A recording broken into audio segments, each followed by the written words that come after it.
नमस्कार, आप देख रहे हैं डेली इंसाइडर और मैं हूं आपके साथ शैलेंद्र सिंह। उत्तर प्रदेश विधानसभा चुनाव से पहले यूपी सरकार में 7 मंत्री और 4 एमएलसी बनाए गए हैं। यह बदलाव जातिगत समीकरणों को भी ध्यान में रखकर किया गया है, लेकिन यूपी सरकार की इस नई कैबिनेट पर विपक्ष लगातार निशाने साध रहा है। इसी क्रम में भाजपा के सहयोगी रहे ओम प्रकाश राजभर ने भी योगी सरकार के नए कैबिनेट पर सवाल खड़े किए हैं। डेली इंसाइडर की टीम से विशेष बातचीत में उन्होंने कहा कि यूपी सरकार की नई कैबिनेट में संविदा कर्मी शामिल किए गए हैं। देखिए विशेष रिपोर्ट। तो उत्तर प्रदेश कैबिनेट का विस्तार किया गया, जिसमें 7 मंत्रियों के साथ साथ 4 एमएलसी बनाए गए हैं। हालांकि अगर ओम प्रकाश राजभर की बात करें तो उनका कहना है कि ये मंत्री संविदा पर रखे गए हैं। अब इसके पीछे का तर्क क्या है, ये खुद ओम प्रकाश राजभर जी बताएंगे। सर, योगी कैबिनेट का विस्तार हुआ जिसमें 7 मंत्रियों को जगह दी गई है, आप कह रहे हैं कि संविदा पर रखे गए हैं, आखिर क्या इसके पीछे का तर्क है? देखिए, अस्थायी नियुक्ति होती है तो तनख्वाह पूरी देनी पड़ती है। संविदा पर नियुक्ति होती है तो जहां चपरासी आज के तारीख में किसी विभाग में कम से कम 40,000 रुपया पाता है और संविदा वाला कितना पाता, 7-8 हज़ार। तो उसी तरह ये संविदा पे जो मंत्री रखे गए हैं, ये मंत्री अपने विभाग को समझते समझते तब तक उनकी छुट्टी हो जाएगी। ये संविदा वाले अस्थायी नहीं होते हैं, उनको कब निकाल दिया जाएगा, कब हटा दिया जाएगा। तो 3 महीना के लिए इनकी नियुक्ति हुई है और इन लोगों को काम दिया गया है कि जाओ अपनी बिरादरी को गुमराह करके भारतीय जनता पार्टी को वोट दिलाओ। इतना खाली है, तुम गाड़ी ले लो, तेल ले लो और जाके डाक बंगले में बैठ के छानो घोटो, उससे ज़्यादा कुछ न करो। इनकी हैसियत नहीं है कि 69,000 शिक्षक भर्ती में जो घोटाले हुए हैं उस पर बोल पावे। ये जो दुहाई दे रही है बीजेपी कि पिछड़े को बना दिया, दलित को बना दिया, अरे पिछड़े दलित नहीं है, ये सब लोडर हैं, लोडर। ये सब लोडर बना के भेजे जा रहे हैं काम के लिए कि जाओ अपनी अपनी कौम का वोट खाली दिलाओ। इससे ज़्यादा इनकी हैसियत नहीं है। 4.5 साल पूरे हो गए हैं, सरकार विकास उत्सव मना रही है। कैसे देखते हैं इस विकास उत्सव को? क्योंकि सरकार का ये कहना है कि हमने तमाम जो क्षेत्र हैं उसमें विकास किया है, चाहे वो शिक्षा का क्षेत्र हो, चाहे वो अलग अलग विभाग हो, चाहे वो उत्तर प्रदेश की बदहाल स्थिति को स्थिर करना हो। कैसे देखते हैं इसको सर? नहीं, बात तो सही कह रहे हैं।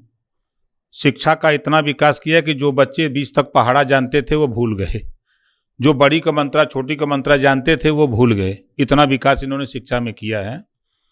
और हम लखनऊ में बैठे हैं, मुख्यमंत्री जी को आपके माध्यम से हम चुनौती देते हैं कि लखनऊ में चींटी मार करके एक डूहा भी बनाए हों, कहीं तो दिखा दें लखनऊ में। और विकास हुआ कहाँ है? कागज में। विकास टेलीविज़न में है, विकास अखबार में है। एक भी काम ये दिखा दें, उनका विकास हम गिना दें आपको। जो अन्ना पशु बुंदेलखंड में थे, आज वो पूरे उत्तर प्रदेश के हर सड़कों पर अन्ना पशु कर दिए, ये इनका विकास हुआ है। दूसरा, इनका विकास 75 साल में सबसे ज़्यादा महंगाई अगर किसी के शासनकाल में हुआ है तो मोदी जी और योगी जी के शासनकाल में। अगर भ्रष्टाचार की अगर बात करें तो सबसे ज़्यादा अगर भ्रष्टाचार हुआ है तो योगी और मोदी के राज में। मोदी जी बनारस में शाम को उद्घाटन करते हैं और सुबह छत गिर जाती है, और योगी के राज में नोएडा में हमने देखा, आप लोगों ने भी चैनलों पर दिखाया कि लाश गाँव से श्मशान घाट जाती है। लेकिन मोदी जी का इतना बढ़िया भ्रष्टाचार रहा कि श्मशान घाट से लाश गांव गई है। ये इनमें कीर्तिमान इनका है। इन्होंने, ये दोनों लोग मिल करके महंगाई में गैस सिलेंडर 400 से बढ़ा करके 900 करने में एक नंबर। अभी एक नई योजना ये बना रहे हैं, गैस सिलेंडर 1640 रुपये का होगा, 14 किलो 200 ग्राम।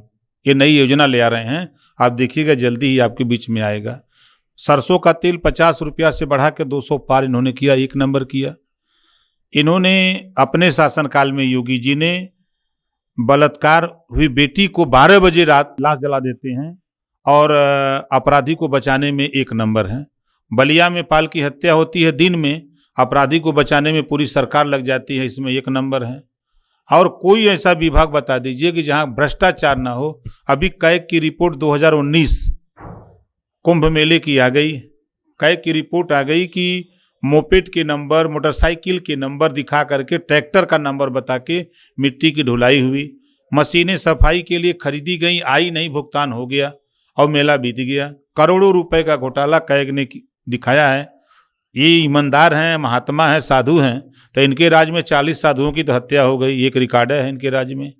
और मोदी जी ईमानदार हैं तो कैग की रिपोर्ट को सिटिंग जज से, सुप्रीम कोर्ट के किसी सिटिंग जज से वो जो कैग की रिपोर्ट है उस आधार पर जांच करा दें, तो जिस तरह लालू यादव के लोग जेल भेजे थे उसी तरह योगी जी जेल में जाएंगे। अच्छा सर, आपने साधु महात्मा की बात करी। भी इलाहाबाद में एक प्रकरण आया था जिसमें महंत नरेंद्र गिरी की संदिग्ध परिस्थितियों में मौत हो गई थी। कहा जा रहा है कि योगी राज में साधु संत भी सुरक्षित नहीं है, कैसे देखते हैं इसको सर?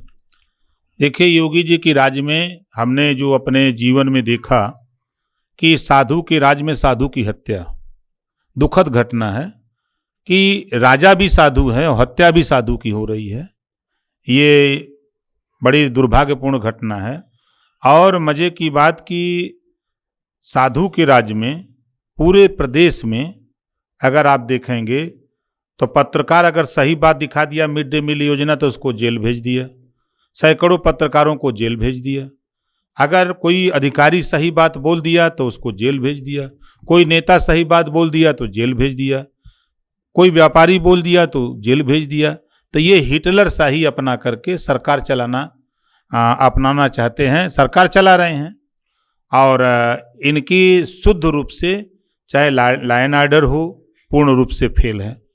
इनके जितने भी अधिकारी हैं उसमें से कुछ को छोड़ करके जो इनकी टीम के लोग हैं उसमें से ज़्यादातर लोग लूटने में लगे हैं कि कितना हम देश को लूट लें, प्रदेश को लूट लें।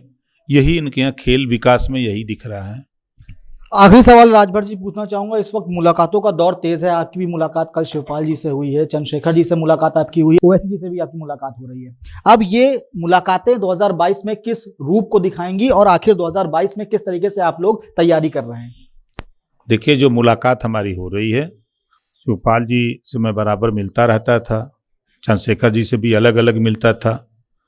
तो इस बार हमने कहा कि एक जगह बैठा जाए, अलग अलग मिलने से रिजल्ट नहीं आ रहा है। अब हम लोग एक दिशा पकड़ा जाए कि जो मोर्चा भागीदारी संकल्प मोर्चा है, सब लोग एक साथ होकर के चुनाव लड़ा जाए।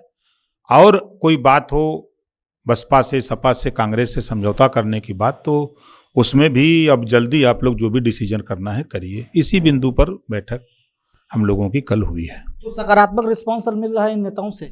100% तो शुरू से ही आपने देखा कि 13 दिसंबर को ओवैसी जी ने साफ साफ कहा कि भाई हम भागीदारी संकल्प मोर्चा ओम प्रकाश राजभर के साथ हैं, हम लोग मिलकर चुनाव लड़ेंगे। ये बात उन्होंने भी कहा।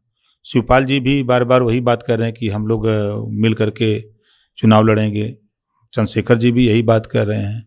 तो हमारी पहल हो रही है कि हम लोग मिल करके चुनाव लड़ें, इस नाते कि सबकी उम्मीद है, पत्रकारों की उम्मीद है कि पत्रकार आयोग का गठन हो, फोटोग्राफर की उम्मीद है कि हमारे अगर दुर्घटना बीमा हमारा हो, हम भी रिटायर हों तो हमको भी पेंशन मिले, नेता की भी उम्मीद है कि हम सही काम धरातल पे कर सके।